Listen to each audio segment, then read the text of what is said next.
Let us sit down and discuss a whole series of watches from the A.Lange Söhne family. At the time of this recording, I've named it something along the lines of the beauty of A.Lange Söhne. And what I hope to do is discuss the design development and just how these watches still remain in the same family but have their own unique directions in the way that they have approached various attributes. We will be looking at everything from the Saxonia Thin all the way up to the Zeitwerk. And the idea is to highlight various elements that I find interesting on the pieces and sort of sum up why these are truly aspirational watches for anybody. Now, of course, there are so many other options to choose from. There are so many other watches that you can aspire to own, like Patek Philippe, FP Journe, Breguet. But I wanted to stick to the Saxonian approach for this discussion and to really think about where these watches stand in the scheme of things. The story is quite amazing when you consider just where Lange was in 1815, how the company developed and after the war faded into obscurity. And then it had this revival. The Lange 1 arrived and there was this huge praise and suddenly the company was on the map. And ever since, the development of the various watches, it is remarkable to see just how the company has changed. A complete 180-degree turnaround. Let's look at the A.Lange Söhne Saxonia Thin, which is a model that is considered the so-called entry level to the family. But who are we kidding? I mean, it is absolutely beautiful. What they've done so well with this is really express minimalism. When we talk about the Bauhaus approach, just the idea of being as spare of detail as possible and only giving what is necessary. Some might see that as a bad thing since you're getting very little for the amount you are spending, but at the same time it epitomizes what a dress watch is and what the Saxonian approach is for a model like this. The element that really stands out to me at first is just the way that the name has been printed on the dial. I think that crescent arc really completes the finishing altogether and does highlight the name of the brand very well. Looking at the dial, it is extremely simple, but certain models have not only batons but also plots between the points, and that's really neat. It really cleans up the elements. And then of course when you turn the watch around you have this beautiful movement that is well decorated and pretty much sums up why it is a Lange Söhne in the first place.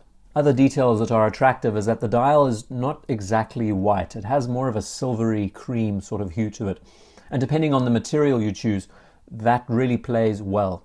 I would say the rose gold variant is very attractive. It contrasts so well against the silver background. But all in all, it is just a stunning watch. It is elegance personified. It is so simple. It really achieves that target of being less is more. And the most superb thing is that when you're wearing a watch like this, there are very few people that know what it is. It is so under the radar and simple, but it is one of the finest dress watches that money can buy you nowadays. We jump to the 1815 line. Now we have the 1815 up-down, we have the standard 1815 with sub-seconds, and what really sums up this watch in its entirety is the way that the dial has been laid out. With regards to the numeral placement, the idea of the sub-dials being set underneath the hour and minute hand on the dial, it is very neat, very clean, very unique to the watch's presence. And you can almost identify A. Lange Söhne by how they approach sub-dials on their pieces. Personally, I think the numeral layout really completes this watch well and makes it a very attractive dress watch. There has been a lot of thought that has gone into negative space and just how much space the numerals occupy on the dial that really balances the appearance out well and makes it look a lot more complete in the way it has been positioned. So on the left-hand side you have a power reserve and on the right-hand side you have a sub-seconds dial. It's very simple once again, really dresses down the whole format, and if I'm not mistaken, this idea was taken directly from a pocket watch design that was developed in and around 1815. It's a very iconic watch to the family and something that really celebrates the heritage of the line over the many years. Now where Lange looked at subtlety very well with the Saxonia Thin, this watch is a bit more exuberant in the way it addresses itself.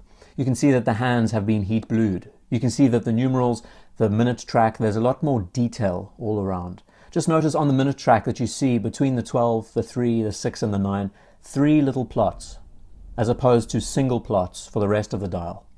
It's very interesting. Small little touches like the stepping on the dial, the way there's some kind of height difference. It's by no means showing off. It is still very much restrained, but you can just tell that visually there is something more to this watch than what meets the eye. And of course, once again, when you turn the watch around, you have a beautiful movement, beautifully finished. I mean, the balance cock, everything is just so neat and tidy. And that really is what epitomizes Lange through and through. A Lange watch without a clear case back is a mistake. We move to my personal favorite, a watch of the 1815 line that I really think deserves iconic status, and that is the 1815 Chronograph. Very often I compare it to the likes of the Patek Philippe 5170. It sort of encapsulates a lot of that 1815 identity, but also manages to carve its own image out of it. Sums up what a chronograph should represent.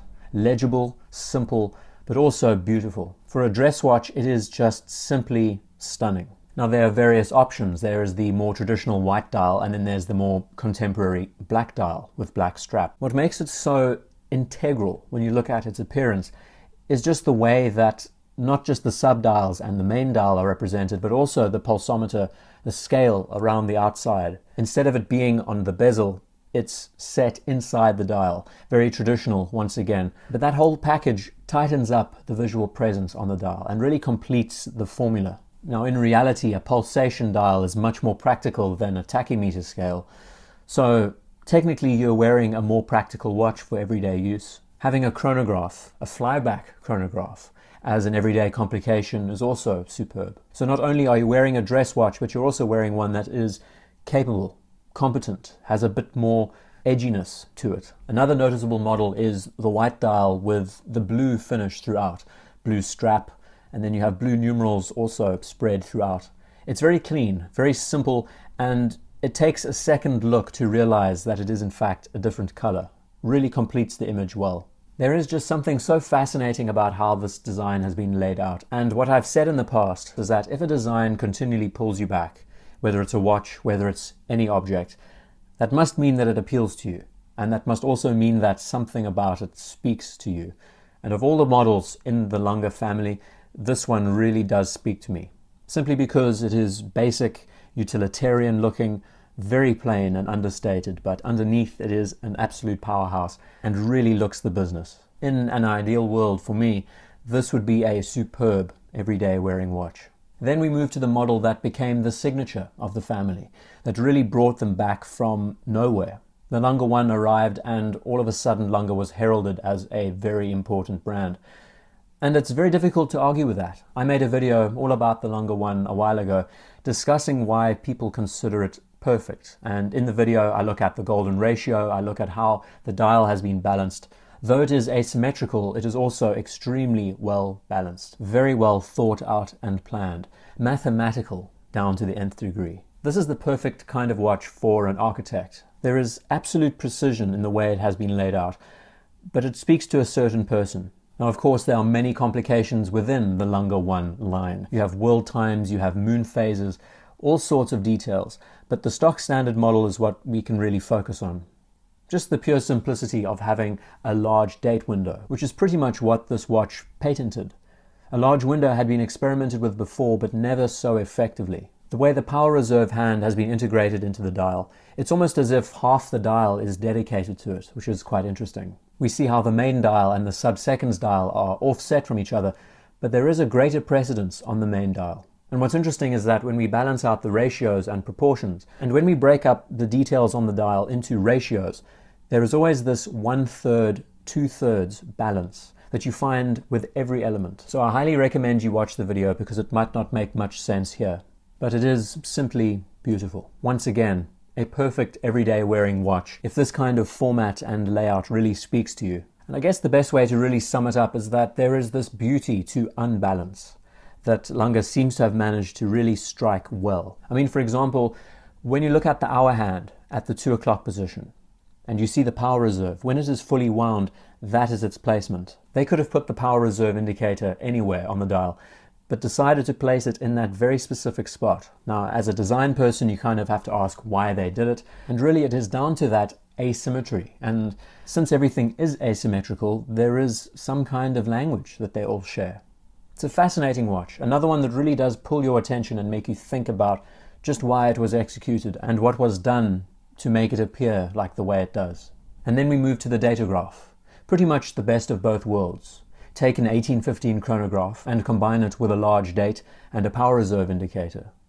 It's extremely simple in the way it has been laid out, and I think that's the real draw that it has. Bear in mind that this watch is extremely complicated when you consider that the large date has a quick set on the side so you can adjust the date on the fly. The chronograph is also a flyback, very much like the 1815, but it's stacking all of these modules together into a reasonable size that is very difficult to do. And this is when we talk about just how well made these watches are with regards to their movement finishing and the quality, and just the understanding of how they combine these components together so neatly. I've had the privilege of wearing a platinum datograph before, and it really is something special because you feel like this watch is so self-contained in the way it presents itself. It's once again not trying to show off. It is very understated and simple, but when you turn it around and you see that movement at the back, you understand exactly why these pieces are so favored. Another truly aspirational piece. For someone who appreciates the Lange 1 but doesn't like the asymmetry as much, for someone who also wants a chronograph complication, this watch ticks all those boxes for that reason. And when you sit back and you look at it, it really does appear simple. Then we move to other models that have moon phases and a full-on perpetual calendar on the inside, and that's when it gets very technical. But the real standout model, at least for my tastes, is the Datograph Lumen. A very simple approach and thought. Skeletonize the movement, make the dial transparent, and illuminate some of the most important elements on the dial, like the tachymeter scale, like the subdials, the hour and minute hand, and the chronograph hand. The resulting watch is a chronograph that you can read in the dark. How practical is that? Not very practical, but it is absolutely gorgeous. Very unique. And it's a surprise that other companies haven't thought about integrating Luminova into chronograph complications. And then we move to one of the most divisive watches that the family makes. Extremely complicated, difficult to build for such a simple approach, and that is the Zeitwerk. The thought was to create an analog watch that has a digital readout. It sounds simple enough, but the pure amount of technicality that goes into these gears and working out just how the numerals change every single minute, it's not a simple feat. And what's strange about this watch is that it looks both modern and vintage. It's very surprising because the overall layout doesn't look toned down. It does look very excessive. It has almost like a grandfather clock sort of feel. But you see the symmetry between the power reserve, the large sub-seconds, the numerals on either side. It's very well spaced and thought out. In a way, it sort of bridges the gap between the more traditional approach that Lange likes to use and a more modern approach. This was their way of showing off, and to add insult to injury, adding features like a minute repeater that again looks perfectly balanced on the dial. We could go so far to say that this is almost the Rolls-Royce of what Lange is trying to do. Very formal, understated, but also exuberant. And what I hope you managed to see throughout this discussion was just how the language of the family seems very integral. You notice how the case design is practically the same throughout. The lugs vary in thickness, the case sizes vary in thickness, but just the sheer change between the Lange 1, the Datograph, the Saxonia Thin. Within the family there is so much variety, and like I've said about Jaeger-LeCoultre and the Reverso, you don't feel cheated out of the name by getting a simpler model than the most highly complicated piece. All of these watches are finished to the same standards. All of these watches have been considered, very carefully planned. There is an immense amount of thought and detail that has gone into every element. And that is why I believe A. Lange Söhne are one of the most aspirational pieces you could ever look for. It's a family of watches that I have become more and more interested by. The reality is many people dedicate their lives to understanding Lange watches. I highly recommend you follow Langepedia on Instagram because there is full coverage on every model. And though these pieces look very traditional, the approach, the technology that has gone into these watches is highly advanced. And what's more important is that there is a lot to learn from this family. A brand that very much keeps to its tradition, but at the same time is able to express itself through this classical language and has forged its own design identity. For a company that has been rejuvenated, that has managed to create such a diverse set of pieces, with such variety set between the names, they really are watches that deserve our curiosity.